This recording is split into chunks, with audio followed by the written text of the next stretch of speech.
Olá, seja bem-vindo ao canal Física no Vestibular. Na aula de hoje nós vamos dar continuidade ao estudo de acústica. Vou falar mais especificamente da parte de cálculo de intensidade sonora. Mas, antes de prosseguirmos com a nossa aula, peço desde já para você se inscrever no canal, ativar o sininho e assim você receberá as notificações, pois eu vou colocar aqui no meu canal dicas, vou resolver exercícios e vou ajudar você a passar no vestibular e a ir bem no Enem desse ano. Na nossa última aula, nós estudamos as qualidades do som.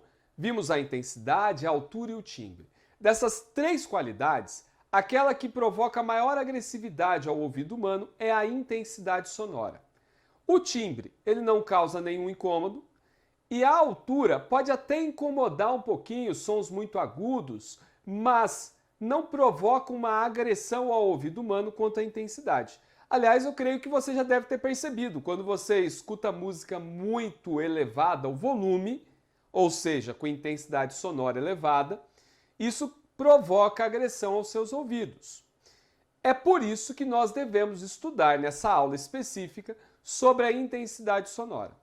Matematicamente, nós definimos a intensidade sonora como sendo a potência da fonte dividido pela área na qual está abrangendo essa propagação do som. Potência é dada em watts, que é a área em metro quadrado, e a intensidade sonora, então, será dada em watt por metro quadrado. Mas, ao analisarmos o comportamento da intensidade sonora e a audição humana, nós percebemos que existe uma proporção que não é linear, mas sim logarítmica. E aí surge a necessidade da gente falar de uma grandeza nova, uma grandeza que relaciona a intensidade sonora, qualquer, com a intensidade sonora do ouvido humano, o I0, ou limiar da audição humana. Aí surge a grandeza nível de intensidade sonora, chamada de N. Grandeza física, que relaciona qualquer intensidade sonora com a intensidade sonora de limiar da audição do ser humano.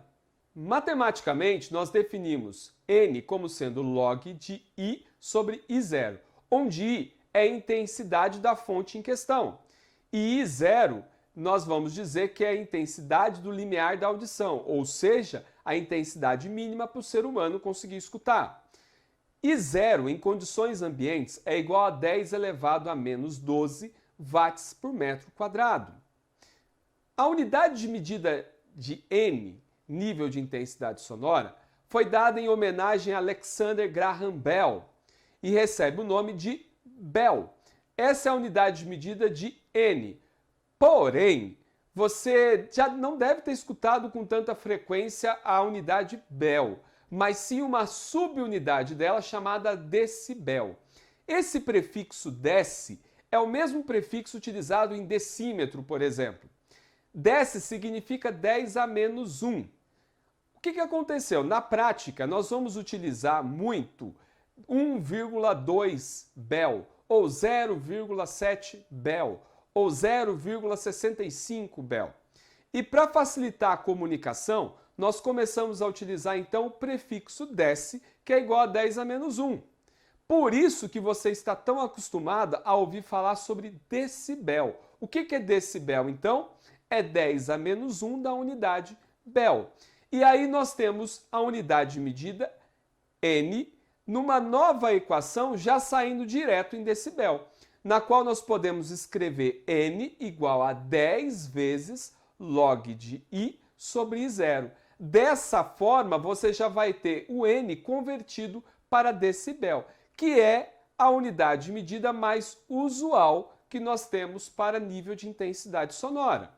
Se o nível de intensidade sonora é uma comparação com o ouvido humano, é importante a gente então saber como isso pode prejudicar a nossa audição ou não. Eu mostro para você aqui agora, no gráfico, de 0 a 75 decibéis, que é essa região em verde, é a região que não causa dano ao nosso ouvido.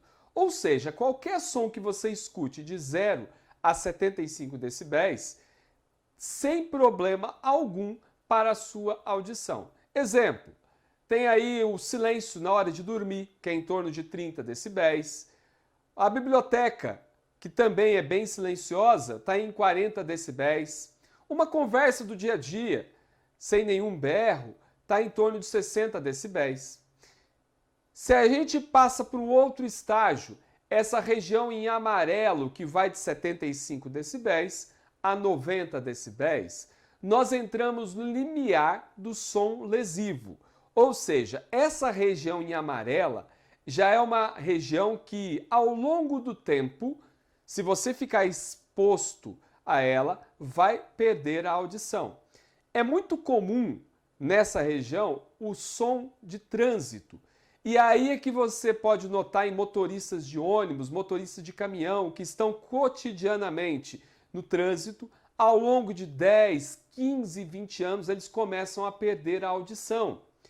Não necessariamente quem trabalha numa região que vai de 75 a 90 decibéis precisa usar protetor auricular, mas tem que tomar cuidado, porque a exposição excessiva, ao longo do tempo, vai causar dano. A terceira região que eu preciso apresentar para você é a região em vermelho, que é a região dos sons lesivos, que vai de 90 decibéis a 120 decibéis. Nessa região nós encontramos, em geral, as máquinas, muito comum na indústria. Em geral, quem trabalha com esse tipo de máquina precisa utilizar protetor auricular. Se ficar exposto durante 8 horas, já é o suficiente para causar algum dano na audição. Outra faixa, e a mais agressiva de todas, é acima de 120 decibéis. Os sons excepcionais. São sons que basta você ficar 30 minutos exposto que você vai ter alguma perda de audição. Nós temos aí, por exemplo, o avião decolando, ou então um trovão. São sons que, quando o ouvido humano ou escuta por tempos superiores a 15, 20 minutos, já é o suficiente para causar um dano irreversível. Fique de olho na Unesp, Vestibular 2018 da Unesp. Define-se a intensidade de uma onda I como potência transmitida por unidade de área disposta perpendicularmente à direção de propagação da onda. Porém, essa definição não é adequada para medir nossa percepção de sons, pois nosso sistema auditivo não responde de forma linear à intensidade das ondas incidentes, mas de forma logarítmica. Define-se então nível sonoro beta como beta igual a 10 vezes log de I sobre I0, sendo beta dado em decibéis, dB, e I0 10 elevado a menos 12 watts por metro quadrado. Supondo que uma pessoa posicionada de forma que a área de 6 vezes 10 a menos 5 metros quadrados de um dos seus tímpanos esteja perpendicular à direção de propagação da onda, ouça um som contínuo de nível sonoro igual a 60 decibéis durante 5 segundos. A quantidade de energia que atingiu seu tímpano nesse intervalo de tempo foi quanto? E aí nós temos 5 alternativas e nós devemos encontrar o valor dessa energia para encontrar a resposta. Para resolvermos essa questão da Unesp, o segredo inicial é você ter paciência e não sair alucinadamente querendo obter a resposta. Ora, seja organizado. Separe as informações que a Unesp forneceu. Os dados numéricos estão aqui. A pergunta da Unesp está aqui.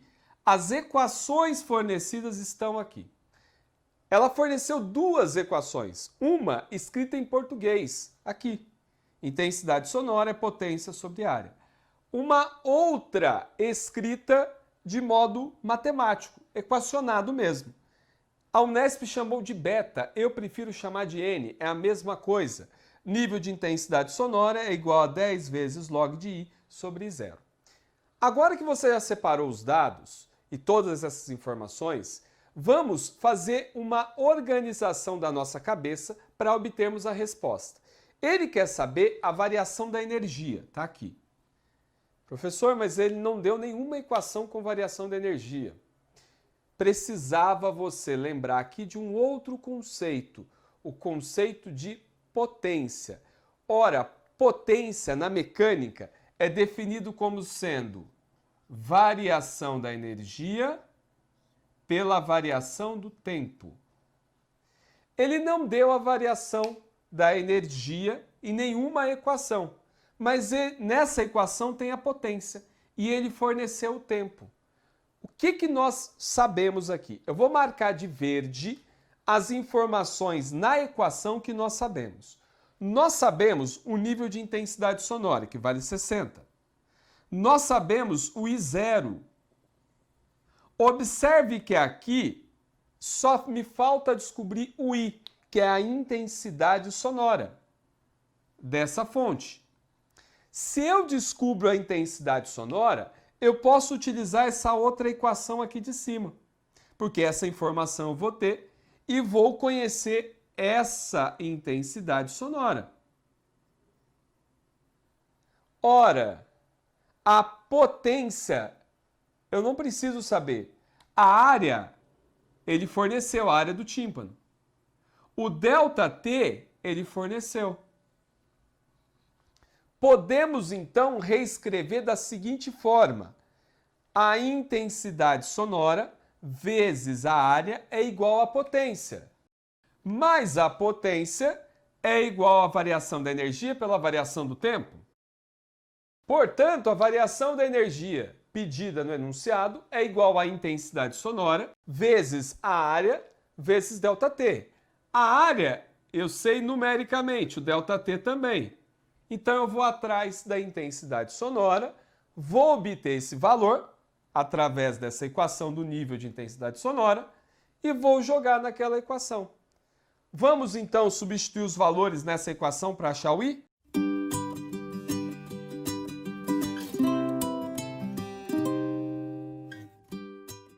Portanto, a intensidade sonora vai ser 10 elevado a menos 6 watts por metro quadrado. Vou pegar essa informação, substituir aqui em cima e assim achar a variação da energia. E assim nós vamos obter que a variação da energia é 3 vezes 10 elevado a menos 10 joules. Não se esqueça, esse daqui é a intensidade sonora, esse daqui é a área e esse daqui é o ΔT. Fiz o cálculo e cheguei nessa resposta. Dê uma olhada então agora nas alternativas propostas pela Unesp. Você vai ver que a resposta é a letra B, 3 vezes 10 a menos 10 joules. E assim chegamos ao final dessa nossa aula. Peço por favor para você não esquecer de comentar, curtir, compartilhar e até a nossa próxima aula. Tchau, tchau!